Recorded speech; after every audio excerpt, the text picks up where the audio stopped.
We have 100% censorship, and it's to protect our confidence in our universal healthcare system, which by definition is the marketing arm for the chemical drug companies, because it's the only way we can access their drugs.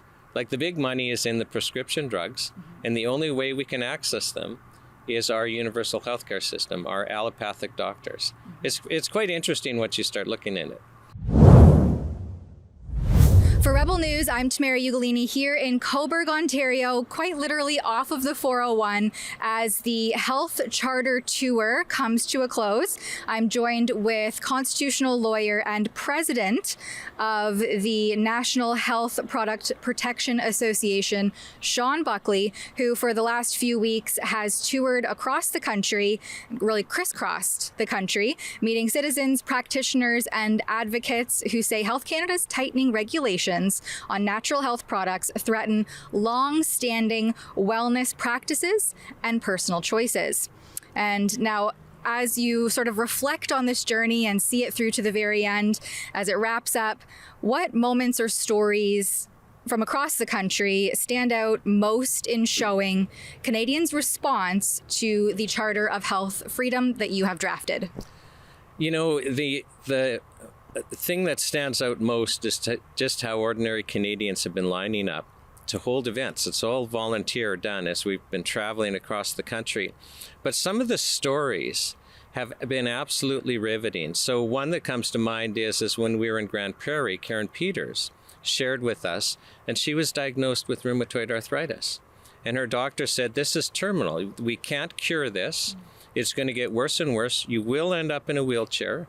You will die from it, but I'll prescribe you some chemical drugs to slow the progression.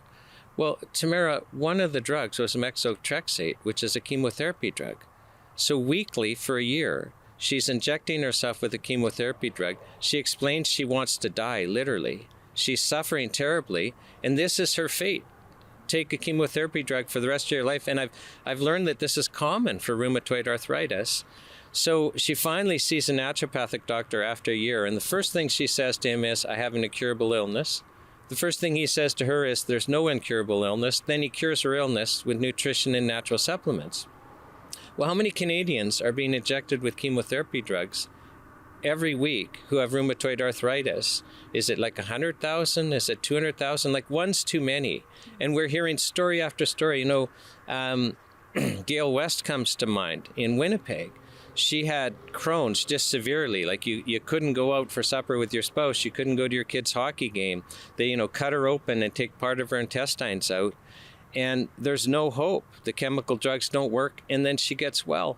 We have Jan in Lloydminster, 30 years with Crohn's. Well, and then it's solved. Like, why are Canadians suffering? So the thing that's really grabbing me is it's illegal to share these stories. So we're having ordinary Canadians, it's legal for them to share their stories, but the practitioners that know them and the manufacturers, they can't share them. We have 100% censorship. And how many Canadians are out there suffering needlessly, without hope, not knowing that there's hope? They're trapped in this this universal healthcare model where we've chosen an allopathic philosophy. So we don't treat illness, we treat the symptoms. And then we've limited our treatments to surgery and chemical drugs. So I feel like I've learned we're in more of a trap than we thought we were in, and people are suffering. And that's, I guess, I find I'm grieving on this whole tour, although I'm excited about all the people that are supporting us. And speaking of that excitement, have you garnered any sort of measurable growth as you've toured across the country the last few weeks? Have you seen growth in public support, petition signatures, or engagement with policymakers, perhaps on the federal level? Absolutely. So when we started, almost nobody knew who the NHPPA was, and that just stands for Natural Health Product Protection Association, and our website's nhppa.org. So nobody knew, like, we're the last group standing. There used to be a whole bunch of groups that their object was to protect our health rights and our access to traditional remedies. We're the last one standing, and so we're really actually excited. Some influencers are picking us up. Rebel News is interviewing us. And this health charter we're trying to bring attention to, it just simply takes the our common law is almost 1,000 years old. It was 1066 when William the Conqueror started this whole thing. And in that almost 1,000 years, the courts had base health rights that the government couldn't cross. There was no notwithstanding clause like our Charter of Rights and Freedoms. And one of those is the right to refuse treatments, the right to access treatments of your choice. These are base rights that a courts say we have. We just codify them. And we say what the common law says. The government laws have to adhere to them. Government actions have to adhere to them. We're just claiming our rights back and asking Parliament to pass this. And we're also, it creates a legal obligation on a new ministry to actually protect and promote our right to access vital nutrients. Like one thing we've learned on this health show is you can't be healthy from eating our food. It's so filled with toxins and it's so limited in nutrients that you have to supplement to be healthy. And yet Health Canada, by law, actually makes it illegal for us to get the nutrition we need. Like, watch the online health show. It'll blow your mind. And I think you spoke to it a few different times there, kind of the reoccurring themes that you're seeing with the stifling of being able to bring these products to market, to be able to attest to what exactly they can help with and certain ailments that can be targeted. Is there anything else that has really stood out to you in terms of Health Canada's approach versus what is actually wanted or needed from the people? It's the censorship that's sticking out. So like most of your viewers would be shocked to learn, like on a typical antidepressant, the chemical drug company will run 8 double-blind clinical trials to get the 2 that they need to get approval by Health Canada. It's illegal for the chemical drug company to share with you the 6 failed clinical trials. If people are reporting deaths or serious adverse reactions to the chemical drug company, it's illegal for them to share that data with you. We have 100% censorship, and it's to protect our confidence in our universal healthcare system, which by definition is the marketing arm for the chemical drug companies, because it's the only way we can access their drugs. Like the big money is in the prescription drugs, and the only way we can access them is our universal healthcare system, our allopathic doctors. It's quite interesting once you start looking in it.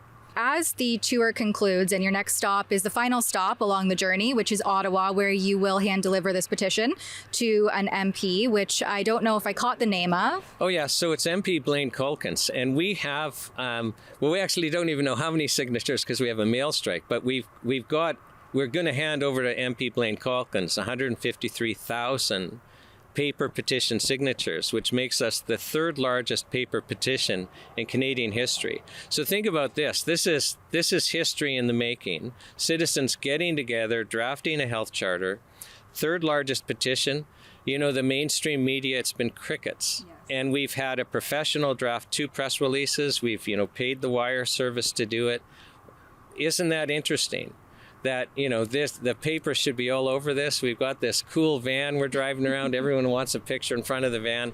So the censorship by the mainstream media, and it's why outlets like Rebel News are so important. And I didn't quite get to frame up that question, but basically, as you reach that final destination in Ottawa to hand deliver this petition to MP Blaine Culkins, what's next after that? Do you see any momentum in the federal level on actual policy reform or adaptation of this charter? We've actually seen that parliaments have been completely non-responsive to the citizens' demand to actually access vital nutrients and natural remedies. So that's why we're doing this tour, is to create more of a citizen movement. So we're inviting everyone to subscribe to our newsletter at nhppa.org. We have an e-letter that you can send your MP asking them to pass the Charter of Health Freedom.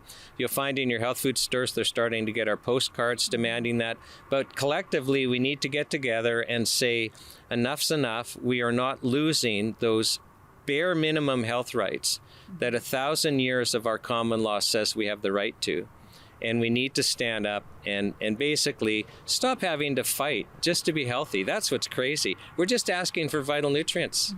And continued access to them in a capacity that respects and upholds informed consent, which is a big thing that I continually report on, especially with the pharmaceutical industrial complex plaguing our universal health system. Just in closing, Shawn, I believe our viewers will likely see this after the Ottawa stop, unfortunately, which will take place on Saturday. In closing, do you have a message for viewers going forward apart from what you've already shared? Yeah, so first of all, we have for, 21 days by the time you see this, broadcast online all day, Canadians sharing their health stories that will just absolutely amaze you. And they're at nhppa.org. If you share these with people, there's so many Canadians that are suffering, being told there's no hope, having all these side effects, facing, disability or death. They don't have to be disabled. There's this whole healing community out there that's kept secret, and we're trying to break it out, and it's time to give people hope.